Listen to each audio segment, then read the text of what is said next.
nossa convidada. Cadê como é que entra o Caruso?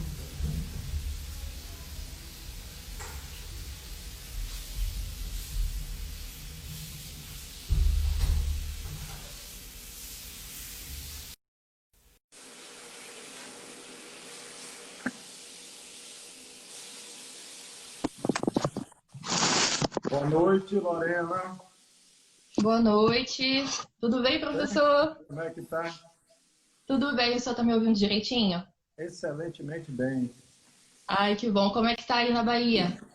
Aí tá um pouco, ó, nublado, sol. Quarentena, hoje é feriado aqui. Ah, sim, o senhor falou, verdade. Feriado Já segunda, abriu o terça e vinho? quarta.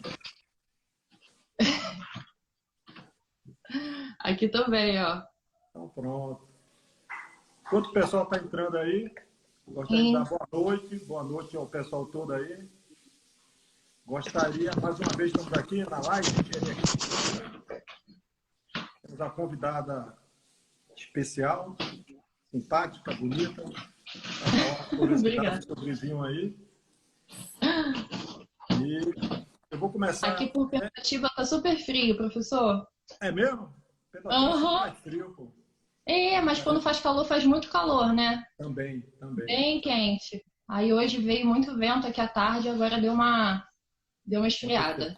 Ah, mas Super bom friozinho é pro bom. vinho. Tá bem. Boa noite, Juliana. Boa noite, Renata entrando aí, Juliana. São Isso. nomes conhecidos. Hum, Pronto, já mandou aí. Você está linda. Tá mesmo. Ah, amiga, né? Amiga sempre leva a gente, né? Pedro, Ah, professor Pedro Andrade também, foi e seu Maci aluno. entrando aí. Oi, Estamos aí. Pedro. Aí estamos aí, é uma noite aí, Engenharia Química e Vinho. Gostaria de começar Hum. agradecendo ao Coletivo Paraíso Cênico, que dá os toques aí de filmagem, compra de aparelho. Hoje eu estou com uma coisa sofisticada aqui que o Coletivo Paraíso Cênico me indicou, que eu estava tremendo. Gostaria de agradecer também a Wine Out Distribuidora, indicou aí o vinho La Linda Malbec, um pouco Inclusive, frutado. eu tô com ele aqui. Deixa eu dar uma Aí, olhada. tá aí. Muito obrigado aí o pessoal, dando apoio aí. Agradecer ao Leonardo da Wineout que enviou esse vinho para a gente degustar aqui ao vivo. E que a Gostaria gente também já começou a degustar antes de começar. isso, deixar ele respirar um pouco. Um Isso. Pedir espécimento, para todo mundo aí tomando vinho, eu avisar qual vinho que tá tomando. Botar aí exatamente. nos comentários se tá tomando algum vinho também. Gostaria de fazer um agradecimento especial ao Christian Brito, que faz a arte da chamada, Sim, ficou grande muito bom. criatividade. E aí não deixe de visitar www.empec.com.br, que é o pessoal que eu estou dando um apoio, cursos curtos voltados para engenharia de processo. Enquanto o pessoal está chegando, antes de eu apresentar a Lorena, né, pedir para ela falar, como não poderia deixar de falar, na engenharia química e vinho, vou falar aqui em 2 minutos o processo de produção do vinho. É claro que todo Hum, vinho vem da uva, só existe vinho da uva, né? Esse vinho de genipapo, vinho de não sei o que, não existe. Isso aí, exatamente. curiosidade, é vinho, só vem da uva, vem de vitris, né? Do latim, videira. Então, vinho tem que ser da uva. O outro é fermentado de genipapo, fermentado de goiaba, fermentado de qualquer coisa. Não é vinho. Vinho só da uva. Uma curiosidade interessante é que a colheita, note que o engenheiro químico, ou qualquer engenheiro voltado para a química, ou uma biomédica, tem conhecimentos, né?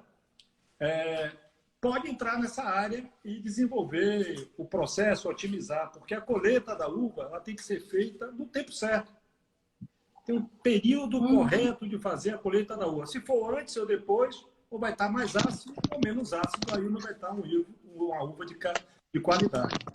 Após você colher a uva no tempo certo, você vai separar os talos e folhas, e aí você vai escolher, eu quero um vinho tinto, rosé ou um vinho branco. Se deixar a casca, vai sair um vinho tinto ou rosé. Se tirar a casca, vai sair um vinho branco.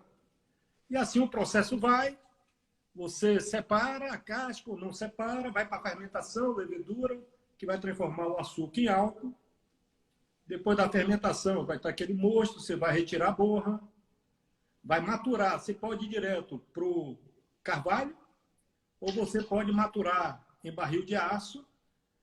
Uhum. Quando você fica só no barril de aço, umas dicas aí que eu fui aprendendo aos poucos, aí ele sai mais frutado, mas quando ele vai para o barril de carvalho, ele sai mais amadeirado. Ele tem Isso. mais respiração, não é isso? Não estou Uhum, falando besteira uhum. não, né, Lorena? Não, tá certinho, professor. A gente está bem alinhado. Aí ele vai para a filtração e engarrafar, onde ele tem que ficar um pouco hibernando, porque senão tem a famosa doença da garrafa, né? Que ele vai depositar resíduos se você chacoalhar bem. Na verdade, isso tem a ver com a termodinâmica, né? Então ele tem que estabilizar termodinamicamente. Por isso que serve a engenharia química. Então, como a gente já está aí com 20 e poucas pessoas, eu gostaria de agradecer muito a Lorena, que aceitou o convite, tá? Obrigada. Eu que agradeço, Biomédica, professor. cientista, Isso. Uhum. e gostaria que ela contasse a história dela, como foi, desde pequenininha até chegar ao vinho. Lorena, está Antes, contigo. obrigada, professor. Eu queria agradecer o convite, né? Foi tudo decidido em pouco tempo, né? Mas deu tudo certo. Vocês estão me ouvindo bem? Eu não estou te Excelente. ouvindo, professor. Ah, agora estou te ouvindo. Excelente. Tá bom. Eu queria agradecer realmente a equipe que fez a arte, que ficou ótima para a divulgação, confirmar, né, esse agradecimento do professor, e também agradecer porque nós estamos em uma situação muito privilegiada, né, no meio dessa pandemia, dessa situação bem caótica de isolamento social, estarmos aqui falando sobre uma bebida tão interessante é um privilégio. Estamos nas nossas casas, a salvo, a família bem, então é um agradecimento completo, né? Como o professor falou, eu sou biomédica, eu me formei em biomedicina pela UF, e a minha história com vinho, acho que assim como a história de todo mundo, né, tem a ver um pouco com a parte familiar. O meu avô e o meu pai sempre gostaram muito de vinho. Só que o meu pai, sim, muito dedicado ao vinho, para conhecer mais, beber rótulos mais finos. E o meu avô já era aquele avô mais raiz, que gostava dos garrafões, aquele vinho bem de mesa, né, digamos assim. Mas, de qualquer forma, influenciou bastante. E a minha primeira experiência com vinho, de fato, foi em 2015, quando eu decidi do nada, eu falei, não, vai ter uma degustação num bairro, o senhor conhece, Caraí, aqui perto. Um bairro que tem umas padarias bem legais por lá. E uma dessas padarias estava ofertando uma degustação de vinho informal, assim, sabe? Para atrair o pessoal mesmo. Fui eu e um casal de amigos, mas de qualquer forma, éramos os mais jovens do local. Eu tinha 23 anos. E eu fui sem saber nem segurar uma taça direito. E foi muito bom, porque na degustação eu observei as pessoas se portando. E como era uma degustação orientada, tinha um sommelier, um profissional do serviço, né, de vinho, foi super enriquecedor, porque ele falou todos os processos que a gente poderia sentir a boca, como aquele vinho poderia ser harmonizado, e eu não sabia nada. Eu sei que no quinto vinho eu já estava um pouco alto, porque realmente foi algo muito novo. Então, a minha primeira experiência foi muito de supetão. Não foi algo planejado, mas eu já li um pouco sobre vinho, porque quando eu comecei meu mestrado, eu precisei ler um pouco sobre a Saccharomyces cerevisiae, a levedura, né? Tão falada em bioprocessos, tão falada em biotecnologia, tão importante. E é impossível a gente ler sobre Saccharomyces cerevisiae sem ter a famosa frase, responsável pelos processos de fermentação do vinho, da cerveja e do pão. É algo básico, né? De que a gente já consegue ler, assim. Nem precisa ser numa literatura tão avançada, né? Em algo básico mesmo. Então eu falei, nossa, que legal, né? Precisa-se de um micro-organismo para você ter esse tipo de produto. E a partir disso você vai lendo mais sobre fermentação e tudo mais. Então o meu estudo em vinho vem a partir da Saccharomyces cerevisiae, de ler sobre fermentação, de estudar para a minha pós-graduação. E com isso, como a gente tem um olhar mais científico, né, professor, a gente acaba pesquisando um pouco além do que aquilo que os blogs dão, do que alguns textos mais básicos falam. Então, assim, Sem sombra de dúvidas, o meu primeiro contato foi por conta da levedura. E evento mesmo foi em 2015, sem noção direito do que poderia vir a ser.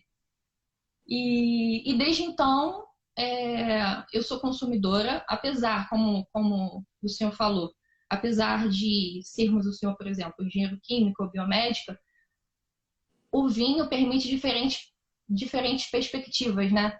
É um processo industrial, é um bioprocesso, então você pode ter a luz ali de vários profissionais que podem agregar de alguma forma. Então, hoje em dia o vinho, para mim, está muito mais presente na minha vida, né? Passaram-se 5 anos desde a primeira degustação, trabalhei em evento, trabalhei com venda em evento, e não sei tudo, assim como todo mundo, mas o que eu sei, eu gosto de passar para as pessoas, porque os meus amigos se interessam bastante e valorizam isso. E a gente tem visto que nos últimos tempos está mudando um pouco o que é o vinho no Brasil, né? Não era algo cultural, a cerveja é algo imbatível, a gente não pode negar, principalmente aqui no Rio de Janeiro, mas eu tenho percebido que o público mais jovem tem se interessado pelo vinho. E as redes sociais, o mundo digital, ele veio para ajudar exatamente nessa democratização da informação do vinho. Então, quando eu fortaleci agora na quarentena o meu perfil, que já era um perfil pessoal, que eu postava as minhas experiências trabalhando com vinho, quando eu comecei a fortalecer, a fazer as pílulas de vinho e tudo mais, que já está na 23ª, era exatamente para criar um ambiente em que as pessoas pudessem ler e ouvir sobre outro assunto, nesse período tão difícil que a gente está passando, né? Um período que não traz nada novo, só reforça o que já é realidade para muitas pessoas. É um período importante de denúncia, de olhar para as causas sociais, mas eu queria trazer algo que as pessoas pudessem ter de diferente, sabe? E o vinho, como o senhor viu, né? Aumentou o consumo, acho que em 40%, que o senhor falou. Na quarentena, sim. Né? Aumentou muito, várias matérias falando sobre esse consumo, se será algo que vai se repetir, que vai continuar, né? Pós-quarentena, a gente ainda não sabe, porque é algo comportamental do período, mas, sem sombra de dúvidas, as empresas de vinho estão tendo um retorno muito bom durante essa quarentena. Aí, essa é a minha introdução no mundo do vinho, professor. Começando nas degustações, lendo sobre as Saccharomyces e estudando por conta própria, mas sempre alinhada com o que os profissionais e a legislação falam, né? Porque o vinho é um produto mundial. E a gente aqui no Novo Mundo, que diz respeito a esses países da América do Sul, Austrália, Nova Zelândia, que não são aqueles tradicionais que a gente chama de velho mundo, né? Que é Europa, França, Itália, Portugal. A gente... cada país tem sua legislação, né? Cada país trata o vinho de uma forma diferente. Então é importante a gente estar... Óbvio, você pode simplesmente só beber vinho porque você quer beber, você não precisa chegar mais a fundo. Mas quando você lê um pouquinho a mais, a sua experiência fica diferenciada. Então por isso que eu acho importante a gente... Se você quer saber um pouco mais sobre vinho, a minha primeira dica é você ler mais sobre isso. E em fontes confiáveis, sabe? Tentar falar com um profissional, alguém que entenda um pouco mais, porque de opiniões a internet está cheia, né? Mas ainda assim é um campo muito fértil para falarmos sobre vinho e as pessoas se interessarem mais. O país está crescendo muito, a nossa produção de vinho tem se destacado principalmente na questão dos espumantes. Nossos espumantes são muito reconhecidos, tanto agora aqui dentro quanto lá fora, em premiações, em batalhas de vinho mesmo, sabe? Provas técnicas. Então, assim, é um mercado em expansão que vai dar muito retorno ainda para o Brasil em todos os sentidos. Vou beber um pouquinho de vinho, professor. Isso. Brindemos. Sempre. Saúde, professor. Aê.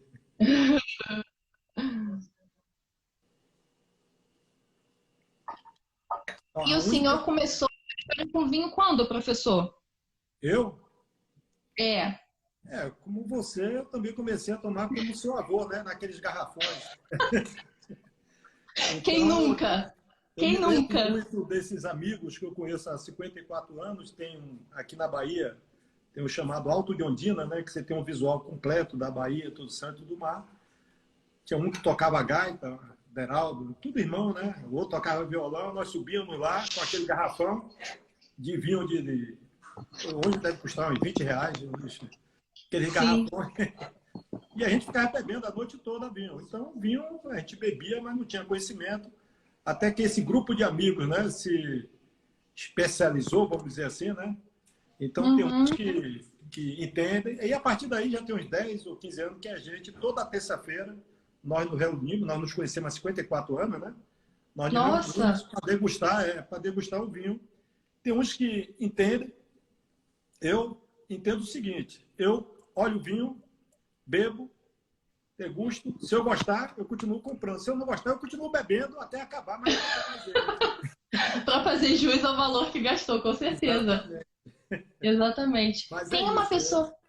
Mas eu adoro. Eu tenho aqui em casa um monte aí eu fico de vez em quando bebendo. Aham. Ah, então agora o senhor explora, né, mais as uvas finas e tudo mais, esses vinhos Tem mais umas finos, mas dicas, né? Dicas suas, dica desse amigo meu, Ivan, quem- que Uhum. diz que entende, né? Ele diz que entende. Ele deve estar assistindo aí. Ele diz que entende, aí eu vou na onda dele. Ele está Ah, ele sempre. deve entender sim, professor. Deve saber mais que a gente, com certeza. Com certeza. Ele diz que entende, vai lá, fala, aí dá as dicas pra gente. Esse vinho mesmo, Uhum. o custo-benefício que você indicou, bem legal, né? Sim. É um Uhum. benefício A bem gente, legal. a gente podia até falar um pouquinho sobre o vinho, professor. Gente, eu e o professor, nós escolhemos a uva Malbec. É uma uva bem icônica da Argentina. Esse é o rótulo aqui, que é o Wine Out. Hum, Ela forneceu pra gente. Vocês estão conseguindo ver? La show. Linda. Ó, ele está É da... querendo conhecer a gente um pouco. Oi? O pessoal aí fez uma pergunta aí. Quem são vocês? Querem conhecer a gente aí. Falar do seu Quem currículo aí. somos? Alguém entrou. Como é o nome dele? Gente, deixa eu ver. Hein? Não, a Letícia perguntando particular. Bia, com certeza vamos fazer esse grupo. Toda semana, uma amiga minha, professor, que é da nanotecnologia lá do Fundão, que agora está no doutorado e tudo mais, ela falou que também gostou dessa ideia de fazer um grupo para tomar vinho semanalmente. Não, é só de 18h30 até 20h30. Sentou, tomou 2 cálices, trem, bateu papo, conversou, aí vai embora. É só para desestressar. Quando eu saio de lá, eu saio zerado, entendeu? É, na verdade, uma terapia. É, com certeza, funciona muito. Eu tô vendo aqui, ó, o Rodrigo aqui, ele perguntou assim: os vinhos brasileiros, além de premiados, estão conseguindo ter mercado no velho mundo ou ainda não? Olha, eu não sei essa informação por quê. Eu tenho amigos lá fora, eu tenho uma amiga na Itália, uma amiga na Itália, eu acho que eu tenho uma amiga que eu acho que atualmente ela está em Portugal. Mas os vinhos lá, eles são tratados como parte da cultura. O pessoal toma vinho em canequinha, não tem essas regalias que, infelizmente, por muitas vezes, né, são necessárias, mas não atrai tanto algumas pessoas aqui no Brasil, porque as pessoas acham que precisam ter uma taça e tudo mais. Mas lá no Velho Mundo é tido como cultura, né? E com certeza para eles, isso é bem provável, os vinhos deles são bem mais baratos do que os nossos se chegarem lá.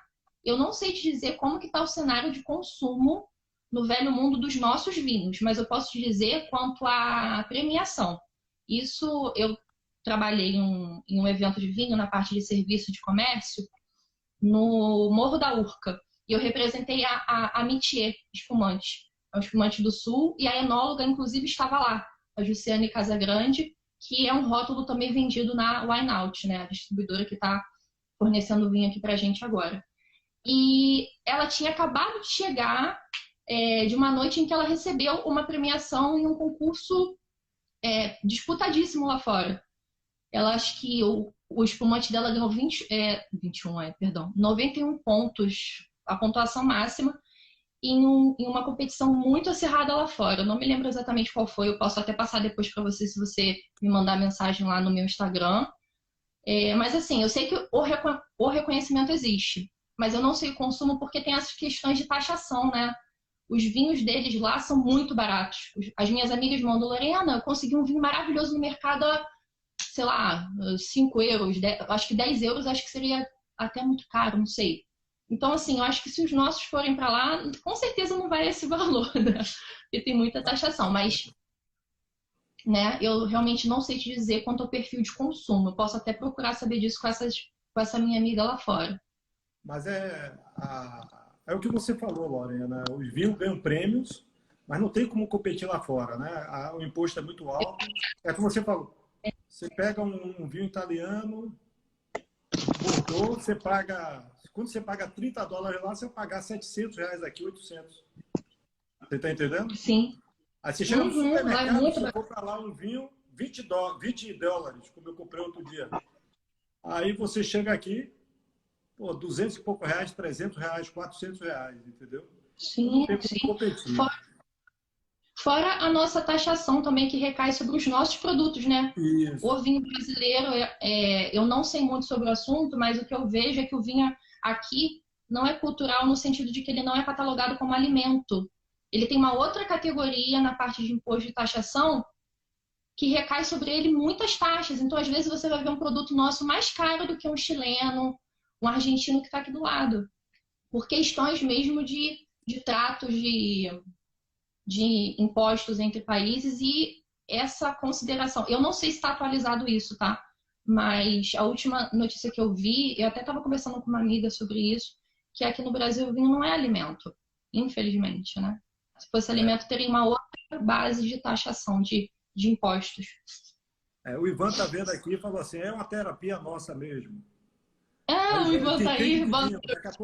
Daqui a pouco ele vai fazer uma pergunta. Oh, meu Deus. Pedro Andrade, foi meu aluno, morou na Alemanha. Cachaça Pitu é 10 euros na Alemanha. É mesmo? Lá tem cachaça Pitu? Tem. Meu Deus. Estão perguntando aqui quantos cálices eu tomei. Eu digo, eu estou degustando, eu não estou bebendo. Então, está no primeiro cálice ainda. Porque meu olho é pequeno mesmo. Não bebi ainda o suficiente. Professor, a Cris está te falando que o seu som está um pouco baixo. O meu som está baixo, né? Deve ser porque eu estou... Gente, se vocês perceberem aí que está tendo algum problema, vocês avisem para a gente que a gente vai ajustando. E aí, melhorou? Cris, depois dá esse retorno para a gente sobre o som dele, tá? Melhorou? Fala que a Cris também é do fundão, professor. Tem várias pessoas do fundão aí. Um italiano me deu uma dica. Ricardo Khalid, se você não conhece o vinho, escolha um com 13,5% ou mais, que caiba no bolso. Comigo, essa dica sempre funcionou. O que vocês acham desse bizu? Bom, o bom vinho ele vai de 8% a 14% de álcool, né? Então, na verdade, você vai transformar o açúcar em álcool. Então, ele tenta balizar de 8% a 14%. Então, esse bizu é exatamente isso. Quando ele chega a 13%, 14%, é um vinho fino. Pelo menos é o que eu aprendi, né? Você tem... Eu acho que, claro que não querendo negar o que um italiano, né, alguém que do berço do vinho também, um dos berços do vinho, mas eu acho que o terroir, né, a área onde foi plantada, conta muito o ano, né, do vinho, se aquele ano teve algum problema climático que tenha influenciado na terra, no terreno. O pessoal da área, né, os profissionais de fato, enólogo, sommelier, eles têm falado que essa safra de 2020 vai vir com tudo de altíssima qualidade. Então, assim, prestem atenção nos rótulos de 2020 que vocês verem nos mercados e tudo mais. Eu acho que vai além dessa questão da gradação alcoólica, sabe? É a mesma coisa quando eu vejo algum amigo que fala, para você a qualidade, exemplo, de uma cerveja está ligada à qualidade da água. Claro, a qualidade da água, mas e os outros ingredientes, sabe? Eu acho que é tudo um conjunto que faz um vinho ser ok ou não. Mas sim, eu concordo que mais perto de 14%, 14% de gradação alcoólica é interessante. E perigoso também, né? Que o pessoal vai bebendo achando que é igual a cerveja, né? Mas não é não. É muito álcool, gente. Lorena, eu vejo em suas pílulas Você mostrar os acessórios, né? Eu tenho os acessórios, Isso. mas eu nunca uso. Então, você O tem senhor tem aí para poder dar um... saca-rolhas? Hein? O senhor tem saca-rolhas? Eu não tenho aquele poderoso que você mostrou aí na sua pílula aí. Professor, hoje, gente, eu tenho um projeto lá no Instagram que eu comecei há 23 dias atrás. Hoje eu acho que é a 21ª, de todo dia dar uma dica de vinho. São dicas básicas para muita gente, né, que é mais entendedor, mas a grande maioria não tem acesso à maioria dessas dicas. Então eu dou exatamente para esse público mais iniciantes e iniciados. E a de hoje foi falar um pouquinho dos acessórios que eu tenho. Existem acessórios maravilhosos, mas eu ainda não tenho. Esses eu ganhei. Inclusive, o professor foi de um estojo profissional. A pessoa me presenteou. Eu falei, gente, como é que eu vou usar isso? É muito complexo, mas não, consegui me adaptar no dia a dia. Aqui, ó, no vinho, novamente o rótulo La Linda, que é esse argentino Malbec que a gente está tomando aqui, ele vem, né? Todo vinho vem com essa estrutura aqui, né? Esse lacre. E por muitas vezes a gente entra na cilada de pegar uma faca, né? Para tentar tirar esse lacre e pode ser muito perigoso. Entre esses acessórios que eu tenho exatamente esse aqui, que eu chamo de... Que eu chamo não, né? Chamam de corta-lacre. Que é exatamente para você posicionar na boca da garrafa. Opa!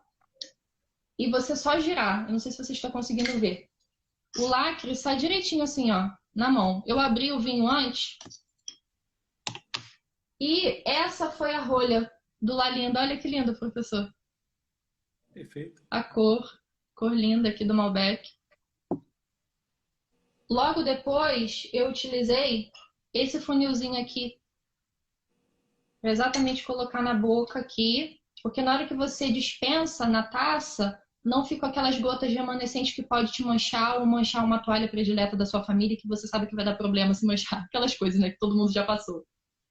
E o que eu mais gosto é essa tampinha aqui, também de aço inox, que eu mostrei mais lá nos meus stories e ontem, inclusive, eu fiz uma postagem sobre ela, porque às vezes você não consegue recolocar a rolha. Então, se você pretende beber esse vinho, professor, também tô com água. Muito bom, muito bom. Se você pretende beber esse vinho nos próximos dias, um tinto vai durar no máximo 3, 4 dias na sua geladeira, né? É interessante, se você tiver outro aparato, melhor ainda, mas essa aqui funciona muito bem para mim. Tá vendo? Tem essa estrutura aqui que melhora a vedação. E esse aqui é o meu saca-rolhas. A minha é essa aqui, ó. Ai, que legal! Deixa eu ver isso. É uma rosca. É, Ah, muito prática, né, professor? muito fácil. E tem também, ó, esse aqui é o meu saca-rolhas. Ele não é nem um pouco prático no sentido de carregar ele para algum lugar, né? Porque ele é enorme, parece quase uma arma, Deus me livre. Parece um Mas ele é revólver. ótimo. Parece. Tem que tomar cuidado de usá-lo. Mas ele é muito prático. É só fazer assim que a rolha sai, voltar e a gente consegue tirar ela.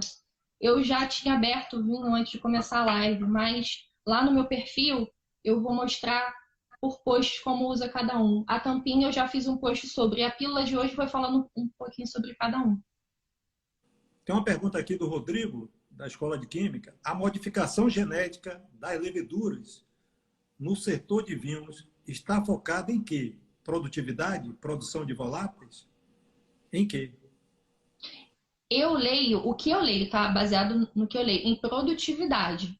Mas isso não significa que não seja também a produção para você focar na produção. É porque voláteis, vamos lá, compostos aromáticos, né? Voláteis e tudo mais, isso tem muito a ver com a uva em si também, né? E os estágios por onde ela passa. Então, eu não sei até que ponto a levedura vai poder influenciar isso, porque eu não sei tanto sobre o bioprocesso de vinho em si, sabe? Eu entendo genericamente, mas eu vejo que essas seleções, né, de leveduras em laboratório está sendo muito focada em produtividade, porque a gente teve uma expansão absurda de vinho aqui no Brasil.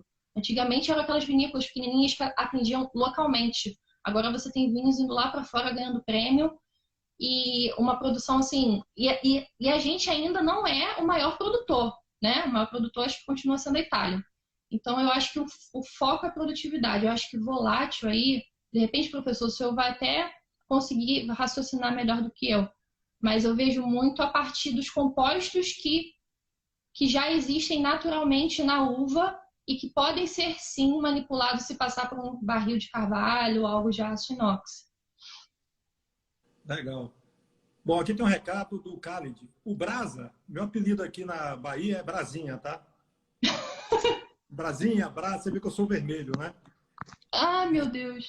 Aí o pessoal me chama de Brasa aqui. Então ele vai ser, o Brasa é muito bom em degustação. Certa vez, bebemos aqui em Itabuna, eu não consegui segui-lo e um jovem de 30 e poucos anos também não. Ou seja, não tente competir com o Brasa. É porque a gente bebeu ao longo da noite, todos os dois ficaram bêbados, eu fiquei tranquilo, acordei no outro dia, ninguém acordou. Aí fui trabalhar, né? E eles ficaram lá, a gente tinha que visitar os assentamentos, tribo indígena, e o pessoal morreu, né? Meu Deus, professor. Isso tem muito a ver com a predisposição da pessoa também, né? Como é a metabolização. Eu tenho uma resistência um pouquinho boa a isso. Que bom, né? Se o senhor for numa degustação, vai conseguir degustar todos os vinhos sem ter problema. Exatamente, isso é bom. É Sim, mal muito porque bom. bebe demais, né? E quanto à degustação de vinhos, professor, o senhor costuma ir a eventos e tudo mais? Quando eu sou convidado, eu vou, né? O último foi um amigo meu que entende muito mais de vinho, mas ele souber. Aí é uma pergunta que eu quero fazer a você, a diferença de vinho fino de mesa, né? Então ele só toma vinho finíssimo, esse daí. Isso aí é high level, high, né? Pelo menos Nossa! Então ele me convidou, e aí colocou todos esses irmãos meus aí, que eu conheço há 54 anos, nós fomos lá, passamos a noite, belíssimo, vinho da primeira qualidade. Ai, ótimo. E eu vou, em degustação, quando me convido, aparece assim, eu vou. Ai, muito bom. Tem uma pergunta aqui, o que são taninos e como isso afeta a qualidade do vinho? O tanino é uma substância que dá essa adstringência ao paladar. Eu consigo interpretar, eu não sei, Cris, se vocês ou algum de vocês já comeram banana bem verde sem querer, ou caqui. Sabe aquele caqui verde, no caso, sabe aquele sabor imediato que dá na língua, de amarrar a língua, fechar a boca, parece que seca tudo? Eu associo essa cica da banana verde ou a do caqui. E ela perguntou, tanino, é uma substância presente nas cascas e nas outras partes sólidas, como o caulezinho, as sementes, que dá exatamente essa sensação de adstringência. Afeta a qualidade do vinho. Não tem nem... eu não consigo enxergar, né, uma impressão pessoal, como qualidade, não. Eu vejo como um estilo do vinho mesmo. Você vai ter vinhos mais tânicos, que chamam, né, quando você tem uma uva em que ela, naturalmente, aquele tipo de uva, ela são mais encontradas né, por concentração, uma maior quantidade de tanino, tipo a Taná, a Cabernet Sauvignon, que é diferente de uma Pinot Noir, que é uma uva menos tânica, você não sente tanto ela amarrando a boca. Eu não associo a qualidade, eu associo a estilos diferentes de vinho mesmo, dependendo da uva. Eles dizem que quando tem pouco tanino, o vinho é mais macio, né? Exatamente Isso. por esse sabor, né? Esse sabor que você fala. E o flavor também, a fragrância também é bem diferente, né? O que puxa frutado e o que puxa mais amadeirado é o tanino. Porque quando bota em barril de carvalho, lá também tem os taninos, entendeu? É verdade. Então, quando você deixa lá adormecer em barril de carvalho, o vinho tinto, por isso que o vinho tinto é mais encorpado, como a gente fala, é um vinho mais encorpado, né? Ele tem uma quantidade, uma concentração de tanino maior. Ele também está na madeira, como está no vinho, né? Como exatamente. Está ali nas folhazinhas, nos caulezinhos que ele passa. Isso. Então, dá esse sabor, assim, um pouco, que a gente chama... Esse Malbec mesmo, ele tem uma concentração menor que 50%, então a gente diz que é um pouco mais macio. É um pouco mais macio. Essa questão de tanino, foi isso que o professor pontuou.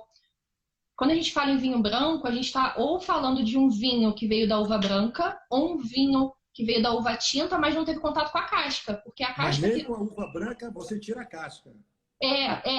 Não tem tanto contato com a casca, exatamente. É a parte interna, né, que vai desenvolver essa cor do branco. Então, como a gente tem o tanino mais presente, né, nas uvas tintas, a gente vai ver a tendência dos vinhos tintos serem mais tânicos, dependendo da uva que você tá fazendo aquele vinho. O senhor falou alguma coisa que eu ia pontuar também. Madeira? Ah, esqueci, professor. É isso, a madeira. Quando a gente fala passou por barril de carvalho, americano ou francês, isso significa que o vinho ficou um tempo, de fato, em um barril enorme, de fato mesmo, quando passam esses filmes, ou então alguma reportagem na TV que tem aquele grande barril, o líquido ali, ele faz trocas, né, professor, bioquímicas com o material daquele barril, aquela madeira. Então, substâncias entram e saem, né? Tem essa troca. Então, algo da madeira vai ficar no vinho. Por isso que a gente fala, o vinho é amadeirado, é mais encorpado, é mais complexo, porque ele realmente ganha muitas coisas com a madeira, como o professor contou. Quando ele quer deixar mais frutado, ele deixa só em barril de aço inox e deixa lá, não entra nem na madeira. Ele fica só envelhecido no aço, né? Aí ele não pega aquele gosto amadeirado. Quando ele Deixa eu ver aqui. Bomba de vácuo é um bom acessório? Para mim é maravilhosa. Eu não tenho, pretendo ter logo, mas eu acho ótima porque o oxigênio, ao mesmo tempo em que ele é importante para uma micro-oxigenação é importante para o amadurecimento do vinho, ele em concentrações absurdas, ele acelera o vinho a estragar, né? Então, a bomba de vácuo é importante depois que você abriu aquele vinho e quer deixar ele por mais tempo na geladeira. Eu acho essencial. Eu não tenho, por isso que eu uso a tampinha. Mas eu acho que vale a pena investir. Uma bomba de vácuo, com certeza. Beleza, não sabia disso. Aqui o Cauê me lembrando aqui de uma história. O Cauê foi meu aluno de mestrado, hoje ele é professor na UF, né? Então, o Cauê aqui, lembrei da história de eu não pedir ver, porque eu fui para a reunião. Nessa reunião, né, tinha um pessoal lá, todo tal, e fomos almoçar. Nesse almoço, eu estava com dinheiro do CNPq, o pessoal estava com dinheiro do Ministério de cada país, eram 13 países, 14 países reunidos, eu representando o Brasil, mas com dinheiro do CNPq, que é uma verba bem menor do que o Ministério, né? Então, o pessoal foi almoçar, eu tive que ir, paletó e gravata, eu não suporto, mas eu estava lá de paletó e gravata. Sentei na mesa, o pessoal tudo pediu vinho. Eu falei, não, eu não tenho dinheiro para pagar vinho. Se fosse no Brasil, eu pedi uma Coca-Cola. Minha conta veio maior. Minha conta veio maior. É isso que o Cauê está lembrando. Aí o pessoal, que foi, Fernando? A conta veio maior? Eu digo, veio. Aí quando eu fui ver, a Coca-Cola era 8 euros e o vinho, o cálice, 3 euros. Sério? Sério, na França. 3 euros? Era 3 euros o cara, mas era um vinho todo blá, blá, blá, né? Mas mesmo assim, né? É muito barato, realmente. Aqui a gente tem uma taça. O cálice só, não era o vinho, o cálice. E a Coca-Cola desse tamanho era 8 euros, né? O pessoal ficou brincando comigo. Viu, você tá pensando que é no Brasil? Então, ficou brincando. Até tinham vários países, né? Então o pessoal ficou brincando. Eu nunca mais tomei Coca-Cola na França. Só tomo vinho. Bom, professor, fez uma boa escolha, com certeza.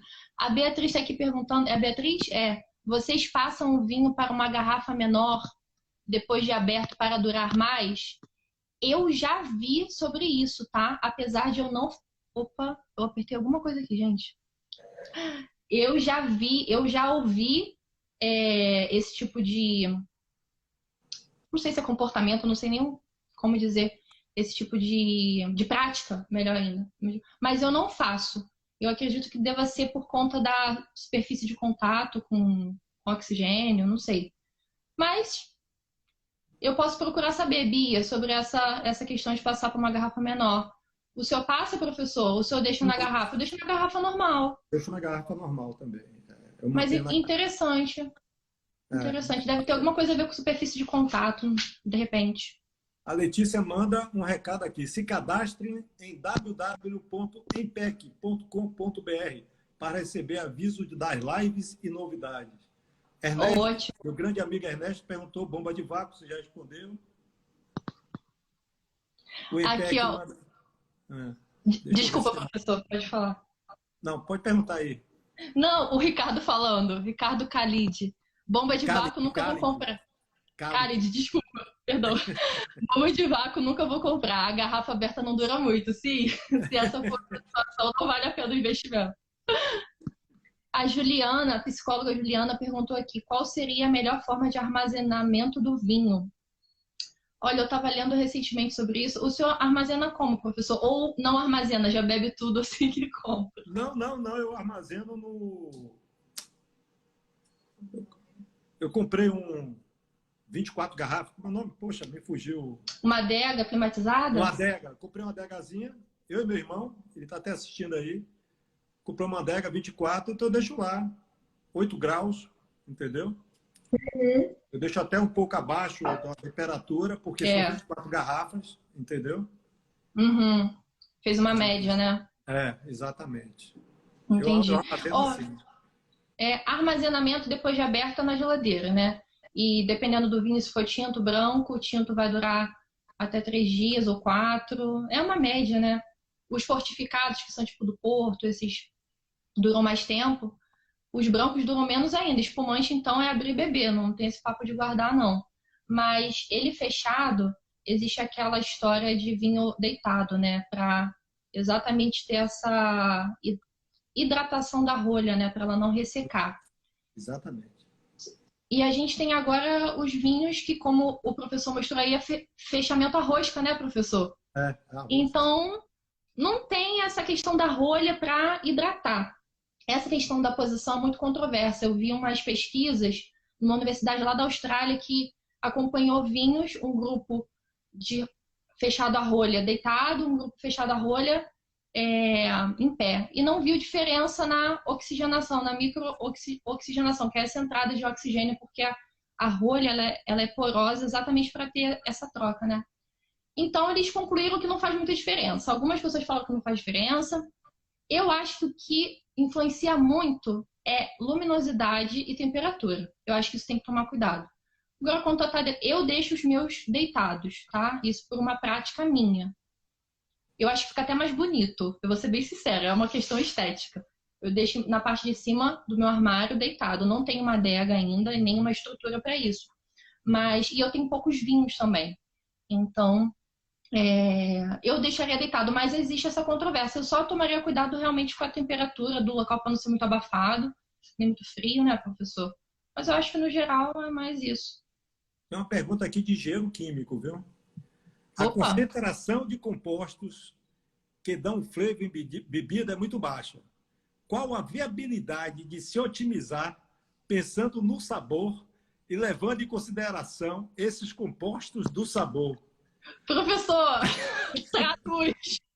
A gente está bebendo Malbec, pelo amor de Deus. Cauê, meu amigo, vamos fazer o seguinte. Nós Ótima podemos usar pergunta. o Excel, jogar uma função objetivo, criar as restrições, jogar no solver, use o ZRG, que ele vai chegar ao ponto ótimo. Aí, se você conseguir chegar, me avise. Eu nunca fiz isso. Olha, Cauê, Mas é uma que pergunta bom. de engenheiro, ou seja, como manipular, na verdade, É essas bem condições que eu falei que vai da uva até a produção, né, do vinho, como manipular essas coisas, porque o vinho, Cauê, ele adiciona açúcar, entendeu? Quando ele colhe a uva, essa uva não tem açúcar suficiente, ele coloca açúcar, ele adiciona para dar uma estabilização alcoólica que ele fala. Então, tem 3 processos de estabilização. Eu sei que ele adiciona açúcar para dar essa estabilização alcoólica, depois tem a estabilização também do micro-organismo. Então, ele coloca alguns compostos exatamente para chegar ao sabor ótimo. Assim como fruta também, entendeu? Mas... Sim.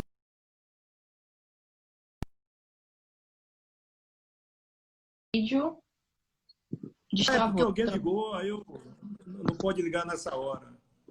Sim. E como eu estava que bom dizendo... que temos o professor aqui, Cauê, porque eu realmente não saberia te responder. Que bom que a gente tem o professor aqui, engenheiro.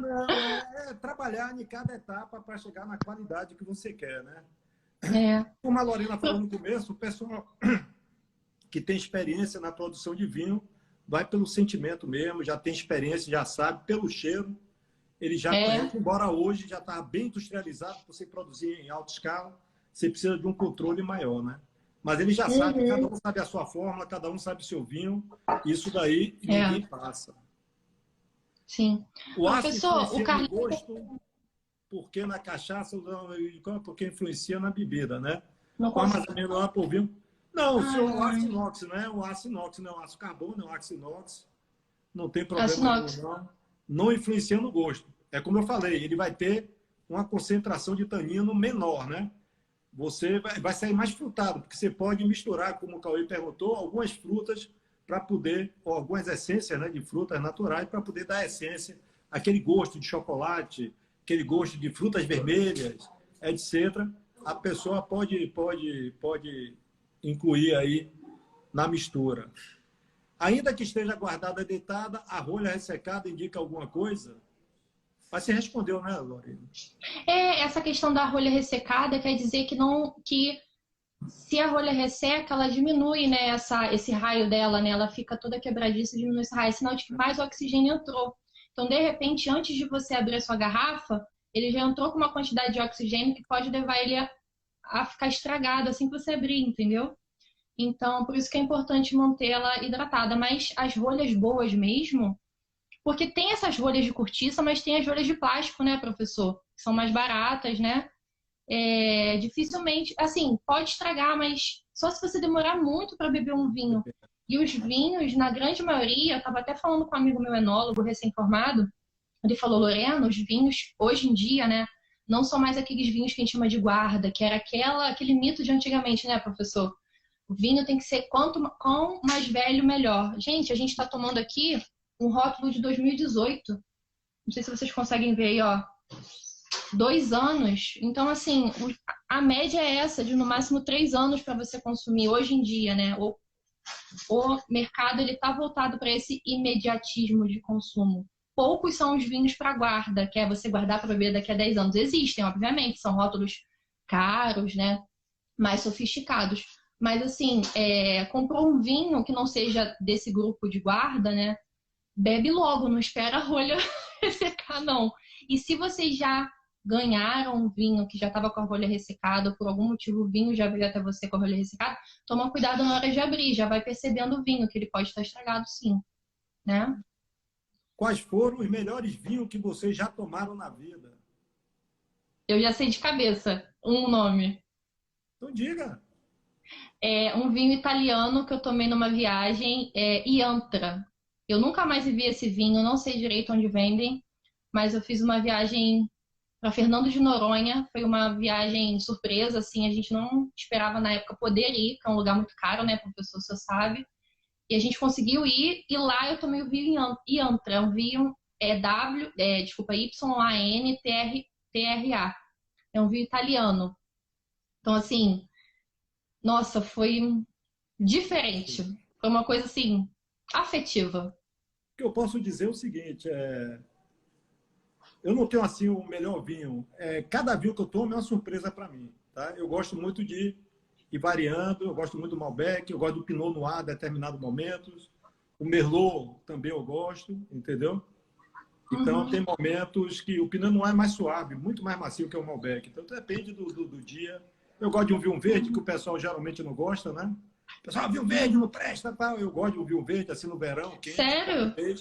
Português gosta de vinho verde, eu também gosto, eu morei em Portugal 1 ano, então eu tomava muito vinho verde lá no verão, né?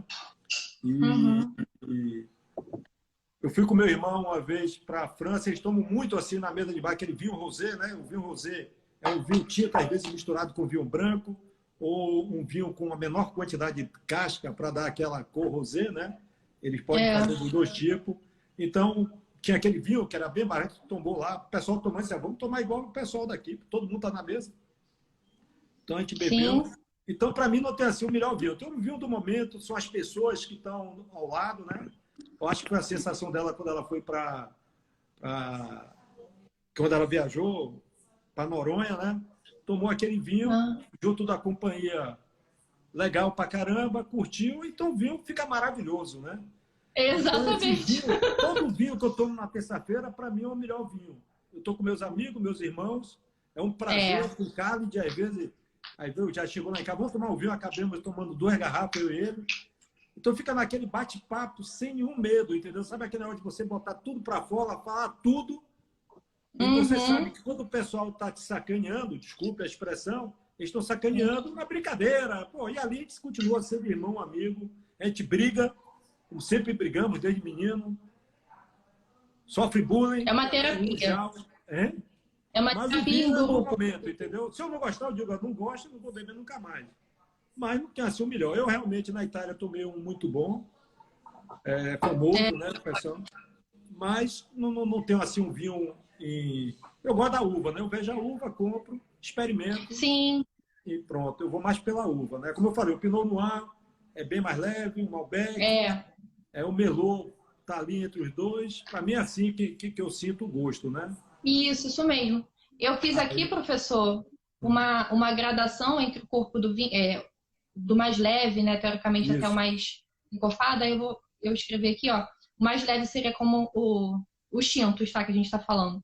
A uva Pinot Noir daria essa... Então, é porque, assim, para os iniciantes, eu não indico a pessoa começar com Malbec, apesar de ser até macio, Taná também não, Cabernet Sauvignon também não, porque são uvas mais tânicas. Aquela questão da pergunta da Cris, do tanino, poxa, às vezes você vai traumatizar a pessoa no paladar, sabe?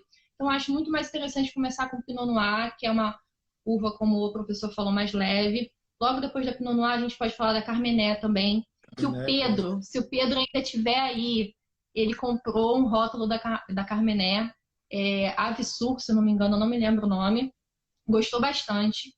Depois, Merlot, é uma uva boa também, de iniciação. Cabernet Franc, Tempranillo, eu quase não bebi muitos rótulos da Tempranillo, mas é uma uva intermediária, né? E logo depois tem a Malbec, aí já começa a ficar bem tânico. Então, eu acho assim, para quem está começando no vinho, claro, você experimenta o que você quiser, são escolhas pessoais, mas Malbec, Cabernet Sauvignon, Syrah, ou Shiraz, né? E Taná, eu acho que é algo que você já tem seu paladar um pouco mais formado e você vai experimentando, que senão você se traumatiza. Eu já traumatizei pessoas quando eu não entendia muito bem do assunto. Dei um Taná para a pessoa se traumatizou e se assustou. E o objetivo não é esse, né? O objetivo é você democratizar o vinho, apesar dele ser um artigo caro, já ser um pouco inacessível, né? Comparado à cerveja, por exemplo, que é algo muito popular para a gente. Mas se for de escolha, fazer isso como o professor falou, escolher uvas um pouco mais palatáveis, mais macias. Eu acho que a Pinot Noir e a Carmené são as ótimas para iniciação. Eu gosto muito, assim, às vezes eu estou trabalhando, eu pego sempre o Pinot Noir, que é mais leve. Isso. Aí eu vou tomando e trabalhando, fazendo minhas coisas, e tomo aquele vinho mais leve. Hoje eu estou de Malbec, eu até coincidência aqui. Professor, de Malbec. Eu queria falar um pouquinho, algumas dicas aqui para o pessoal. Em 2019, ano passado, eu consegui o contato de um distribuidor que é o Wineout, né, que está fornecendo esse vinho aqui para a gente degustar, o La Linda. E foi aí que eu comecei a trabalhar em evento de vinho. E é uma experiência muito enriquecedora, porque a gente aprende muito também, né? Porque a troca, são muitas pessoas que vão nos eventos. E eu aprendo mais do que trabalho. Eu trabalho muito, então imagino o quanto eu aprendo, né? É trabalho braçal, é servindo, é falando sobre o vinho. A gente experimenta os vinhos antes para poder falar pro cliente.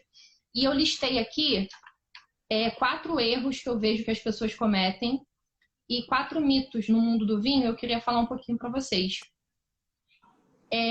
Os eventos no mundo do vinho são muito importantes porque eles são, além do comércio especializado, que são as distribuidoras, as importadoras, as lojas de vinhos, os mercados, é ali que você tem o contato do cliente final com o produto, né? Que o enólogo, os trabalhadores rurais, os agricultores fizeram, os transportadores, né? Toda essa questão, né? Toda essa cadeia de produção até chegar ao cliente final. Então, ali é uma troca muito boa. Então, acho que todo mundo que quer aprender um pouco mais sobre vinho deve ir em eventos de vinho. Aí a pessoa vira para mim e fala, mas evento de vinho é muito caro, você paga 150, 200 reais para ir. Não estou falando que não é custoso, é sim, Mas se você parar para pensar no custo-benefício, ali você vai ter vários rótulos que você pode degustar de uma só vez. Então, pensando nessa questão, se você puder investir e comparecer a um evento, eu acho que vale muito a pena para quem está querendo aprender mais, porque você observa as pessoas, como elas se comportam, as pessoas que já entendem mais do assunto. Você consegue falar com o sommelier em cada stand, porque ele está representando cada um está representando a sua vinícola, né? Então, acho que é uma oportunidade muito, muito próspera. E eu percebo que as pessoas erram em 4 pontos quando vão a eventos. Elas não lavam a taça quando trocam de vinho. Gente, se vocês pagam R$ 200 para ir em um evento, vocês têm que experimentar corretamente cada vinho. A água é essencial, como o professor está fazendo, e eu também, mas só que eu tô com uma caneca aqui, professor. Por causa de você, eu fui mais com estilo. Geralmente também uma caneca, mas... Eu me mantive na caneca. Lavar a taça é importante porque você tira a influência do vinho anterior no vinho posterior. E você beber também para limpar um pouquinho do paladar. E a questão da hidratação. Eu vejo gente que paga para ir em evento e vai direto na Cabernet Sauvignon, porque é a uva que gosta. Gente, se vocês pagaram para ir no evento, experimente diferentes uvas. É na experimentação que você forma seu paladar e você conhece mais sobre vinho. A opinião de profissionais é essencial, enólogo, sommelier, isso é essencial, assim como em qualquer área. Mas quando você entende o que é bom para você, aí você fechou o mundo perfeito. Porque tem que funcionar para você. O sommelier pode falar que aquele vinho ganhou 100 pontos na premiação tal. Mas se não for gostoso para você, para que você vai investir naquele vinho? Então é importante experimentar. Se você se dispôs a ir a um evento a pagar, que é um investimento, né? Aliás, a Wine Out faz muitos eventos acessíveis, preços bem legais, então acho que vale a pena conferir e tentar procurar eventos mais acessíveis para ter acesso ao vinho. E não procurar por mais informações. Ficar sempre naquele mesmo vinho e não entender aquilo que está sentindo a boca, deixar para lá. Se você quer saber um pouco mais, leia livros, pesquise sommeliers que são acessíveis na internet, que tem perfis na internet, veja fontes confiáveis, que tem muita coisa. É uma ciência, né, professor? O vinho é uma ciência de bioprocesso, é uma ciência também biomédica, é uma ciência nutricional, porque fala de benefícios ou não para a saúde. E achar que só vinho que é muito caro é bom. Isso é um outro erro, assim, absurdo. Obviamente, se os vinhos são um pouco mais caros, tem algum motivo para aquilo. Mas pode ser por conta de taxação. Não necessariamente que aquela safra foi selecionada, né, aquelas uvas. Então, assim, dê uma oportunidade para os vinhos um pouco mais baratos. Eles têm coisas para entregar. Assim como também pode ocorrer de um vinho muito barato ser muito ruim, né? As possibilidades são infinitas. Isso não quer dizer que só o barato é ruim e o caro... Não. Tem vinho bom caro, tem vinho ruim caro, tem vinho bom barato, vinho ruim caro. Ruim barato. Deixa eu só, para não atrapalhar, a gente tem 50 segundos. Tem várias perguntas. Quando cair, eu posso voltar de novo, se pode concordar. E o pessoal que fez a pergunta, por favor, repita a pergunta, que tem várias perguntas interessantes sobre vinho doce, leve, jovem. Ótimo, copia e cola. Você sabe copiar e colar aí? Não, as pessoas, elas copiam e colam lá pra gente depois, na outra. Aí vai cair daqui a 30 segundos, eu vou entrar de novo ao vivo e a Lorena, que eu já estou chamando de Lore. Pode chamar, professor. A gente com o nosso Malbec aqui. Isso. Eu espero que vocês entrem de novo para a gente continuar o papo, que tá legal pra caramba, viu?